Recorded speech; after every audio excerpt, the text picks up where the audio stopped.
मराठा आरक्षणाच्या मुद्द्यावरून राष्ट्रवादीचे ज्येष्ठ नेते एकनाथ खडसे यांनी सरकारवर टीका केली। शासनाने काढलेला जी.आर. म्हणजे मराठा समाजाची शुद्ध फसवणूक आहे। निवडणुका डोळ्यासमोर ठेवून मराठा समाजाला नाराज न करता घोंगडं झटकण्याचं काम सरकारने केले अशी टीका खडसेंनी केली आहे। तर मागच्या काळात आरक्षण का दिलं नाही असा सवाल विचारत गुलाबराव पाटील यांनी खडसेंना उत्तर दिले।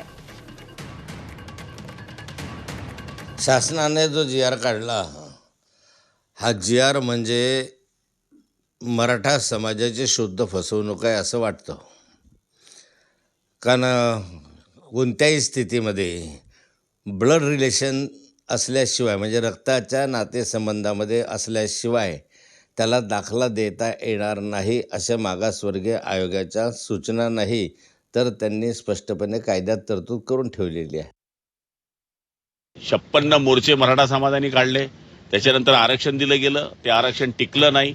अमृत नोनी आर्थो प्लस ये एक प्रूवन फॉर्मूला है। इसमें मौजूद नोनी फल के गुण और आयुर्वेदिक जड़ी बूटियां शरीर को जरूरी पोषक तत्व देने के साथ साथ हड्डियों और जोड़ों के घिसने, उनमें होने वाले सूजन और दर्द को रोकने में मदद करता है। दर्द मुक्त जीवन के लिए अमृत नोनी आर्थो प्लस। ठीक आहे, आजची बाब नाहीये। त्यामुळे एकनाथ खडसे साहेबांचं जे म्हणणं आहे की निवडणुका डोळ्यासमोर ठेवून, तर मला तरी असं वाटतं की मागच्या काळामध्ये यांना कोणी रोखलं होतं आरक्षण न द्यायला।